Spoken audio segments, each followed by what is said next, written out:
Prosseguindo no estudo do Apocalipse, versículo por versículo.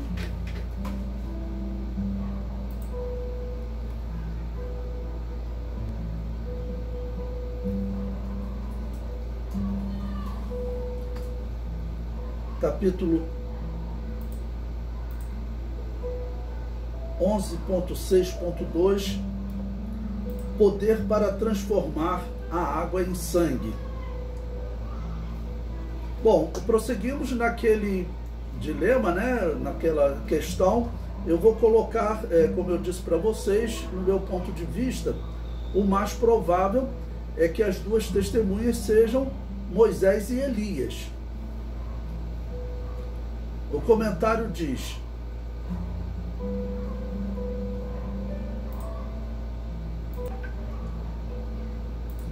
este sinal é o mesmo que Moisés realizou no Egito. Êxodo capítulo 7, versículo 20. Algo semelhante aconteceu no período dos reis, porém foi uma confusão causada pelo nascer do sol, em que eles olharam e viram as águas avermelhadas. Semelhantemente ao sinal anterior, este nos faz lembrar-se de Moisés e das 10 pragas do Egito. Bom, então vamos colocar aqui mais um comentário, lembrando o seguinte: pode ser Moisés e Elias, né, por esses dois homens terem aparecido ali no Monte da Transfiguração. Eu acredito que Moisés e Elias realmente voltarão a este mundo. Porém, eu coloquei uma possibilidade também de Deus levantar dois homens, dois rabinos, e aí esses homens, eles iriam manifestar esses sinais semelhantes ao de Moisés e também ao de Elias, quando for o caso, né? Tá bom? Então, são essas duas possibilidades.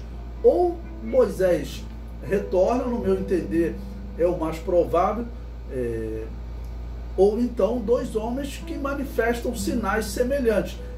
Se forem dois rabinos que manifestem sinais semelhantes, o propósito divino qual seria? Mostrar que dois profetas se levantaram, como Moisés e Elias, e claro, isso vai contribuir com a fé dos judeus, porque eles têm Moisés e Elias como a grande referência do Antigo Testamento, Elias simbolizando os profetas em especial e Moisés simbolizando a lei. Tanto que o Antigo Testamento para eles era definido, né, como Moisés e Elias, ou seja, falou a lei e falou os profetas.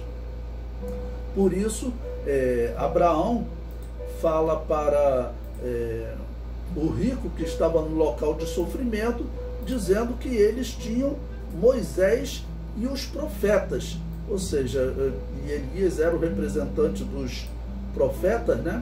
Então significa que eles tinham Moisés e Elias.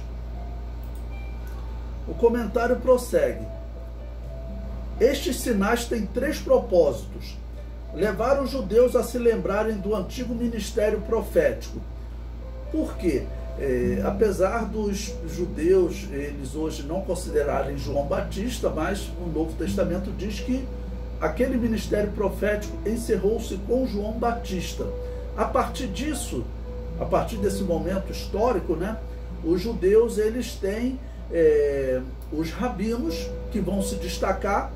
Até o ano 70 eles têm os sacerdotes, e depois eles já não têm mais os sacerdotes, eles têm só os rabinos.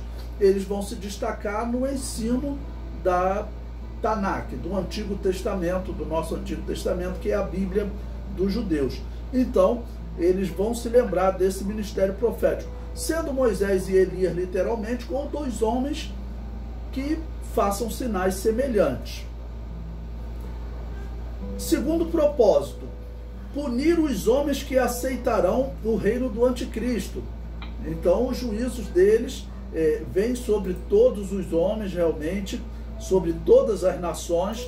Então, nós vemos realmente que aqueles que estarão sendo enganados pelo anticristo, eles receberão uma forma de alerta, né, através dessa punição.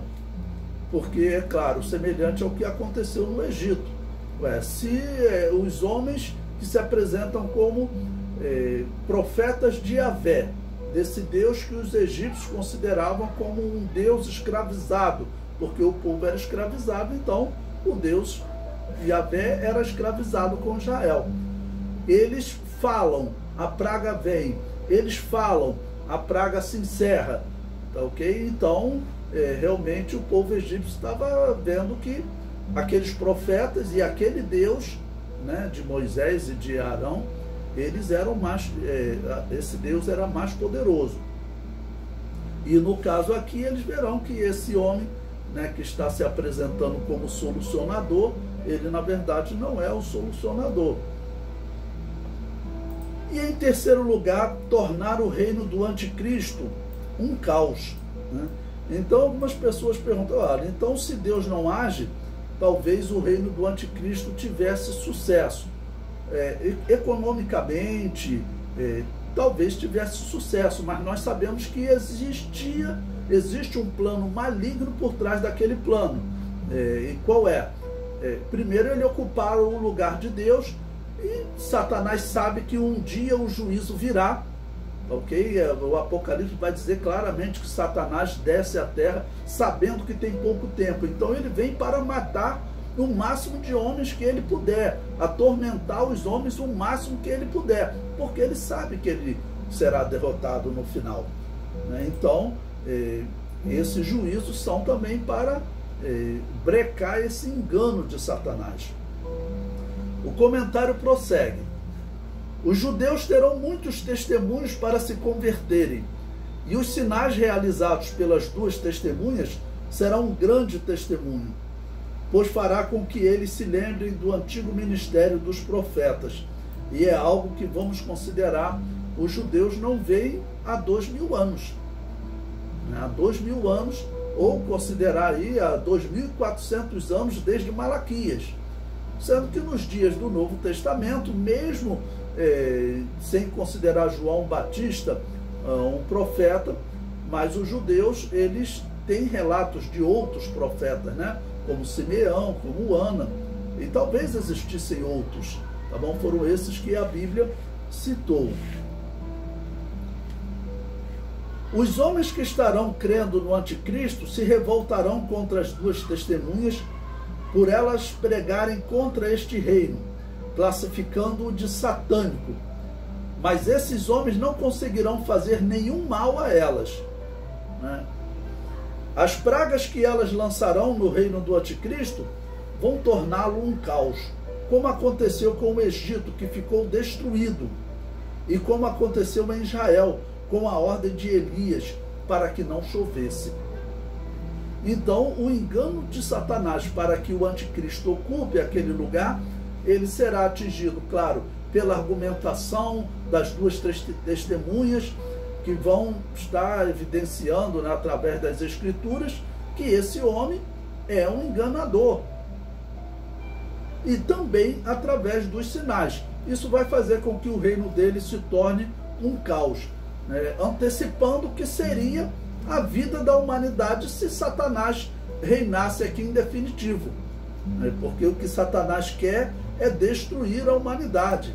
Satanás, ele sabe que na eternidade ele não vai estar, né, se deliciando lá no inferno, como pintam os quadros católicos, né, as artes católicas, Satanás fazendo festa lá no inferno. Não, no inferno é local de sofrimento para ele, ele sabe disso.